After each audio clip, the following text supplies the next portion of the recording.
pong anak ng kamukha ni candidate number 2. Mga uto-uto. Magandang gabi po sa inyong lahat. Maganda po ang gabi, pinapangit lang po ng ibang kasali. Yung mga unang kandidata, hindi lang po nag-iwan ng mga bahong hininga, nag-iwan pa ng malalaking tinga. Ang unang mga kandidata sa ngalan ng 7 kage, lahat sila amoy tae. Sa ngalan ng 7 Dragon Ball, ang kasunod sa aking mukhang bulbul. Ang sabi ni Pangulong Duterte, pinapatay na raw ang lahat ng adik sa Pilipinas. Bakit si candidate number 2 hanggang ngayon buhay pa din? Kung ang buang pangamoy man to, si candidate number 2 nagbuang ganoon sa suyog sa Misabu. Ang ambaga nila, hindi tanan ng mga adik ala sa prisuhan. Ang iba kandidata sa misgit pangkalawakan, kaya sa candidate number 1, 2, 3, 5, 6, 7, 8, putahin na nyo, sumugod na kayo. Tama na ang huling-huling, tama na ang tipin-tipin. Pag sunulog ka, nakamo, hindi nyo na paglata na madalahin yung ako. Pagkasi pagkabalaga, kapanuktok sa inyo paninanay, abi nyo nagsukot utang kay galitukan.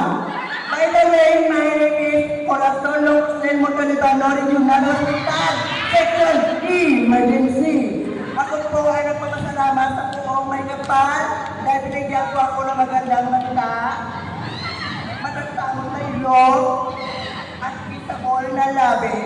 Pero silang tatlo ay nag-away-away kaya ganito po ang resulta.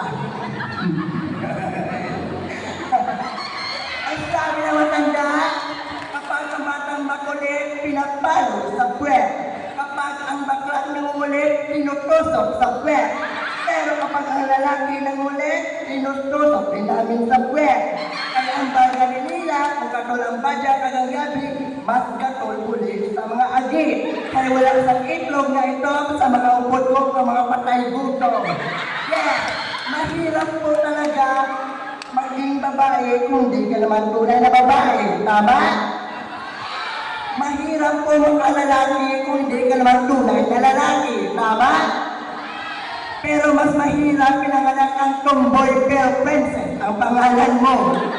Ang bagay nila, maging kung alam kang magyamot sa mga agi, sa mga hubog, hindi lang sa tomboy na gagamit sa whisper with wings.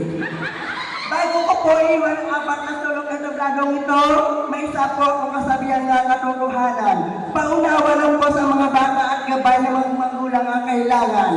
Kung ano man po ang lumalabas sa aking mga bunganga na hindi magagandang salita, ito po ay pati lamang po ng kasayahan ng inyong maragyan bilang sinasangkupan.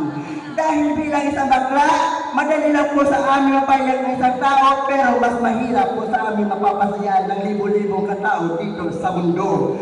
Dahil naniwala po ako na itim po ako ng karamihan, kutsain po ako ng kamaramihan, naniwala po ako kung sino mapanglait at mapanakit, siya po ang hindi pupunta sa langit. Once again, this is your loudly candidate number 4, as should I say, Barangay Bata, Marapara, Matauhay, Malinong, puno sa paglaong. Happy Pesa, Barangay, Marapara, and I